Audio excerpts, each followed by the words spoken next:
Let's get a quick take on Denver Startup Week. It's coming to an end this Friday, and as we tape the show, thousands of entrepreneurs and startup company experts flock to Denver for the largest event of its kind, now in its 9th year.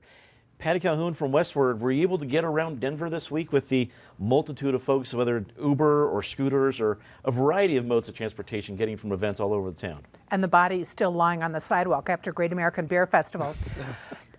This was an orgy of entrepreneurialism, which was great.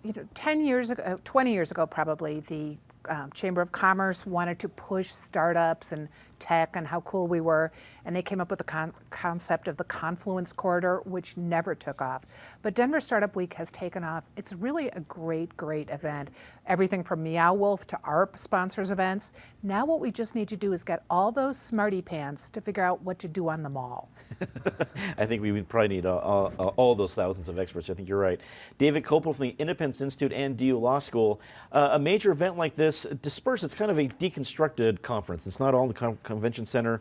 It's all different places throughout downtown.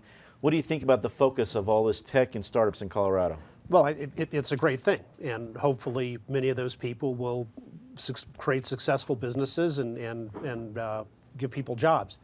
But we need to remember that jobs are not just this sort of like glamorous high-tech thing. There's lots of things, other entrepreneurs out there who are just trying to open a convenience store or a small restaurant.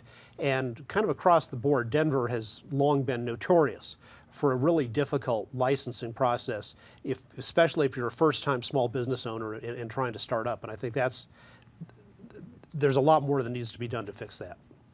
Eric Sonderman, political analyst, do you think there might be some political clout in this group? I mean, we know of some folks already running for, AG. Phil Weiser is part of the whole lineup. Jared Polis has a history there.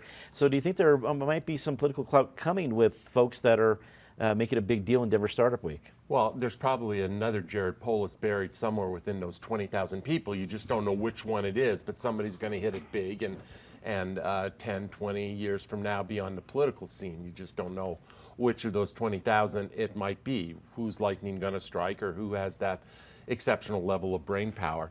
I don't have a ton to add to David and Patty. I think they nailed it. I think this gives us, for that 1 week a year, a little taste, just a small little incremental taste of what Silicon Valley is like, and we can all feel good about it, and we can also feel good that we're not Silicon Valley the other 51 weeks of the year. Natacha Gartner, articles editor of 5280. Wrap it up for us. What did you think after the madness that was Startup Week in Denver?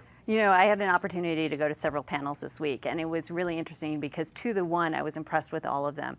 Great diversity of topics and issues. But I think one of the things that was striking in this particular year was the variety of topics that appealed not just to people who were doing tech startups. You could go to a session. There were concerned citizens that went to sessions because they cared about the topic. There were people who make things, not a traditional sort of Silicon Valley feel, that we're talking about art and talking about products and talking about innovation and the city and how it grows. I think it was an excellent moment to not only look at the startup world, but also look at how the city of Denver has grown throughout the time that the Startup Week has been going on. I certainly am looking forward to see what the lineup is for next year.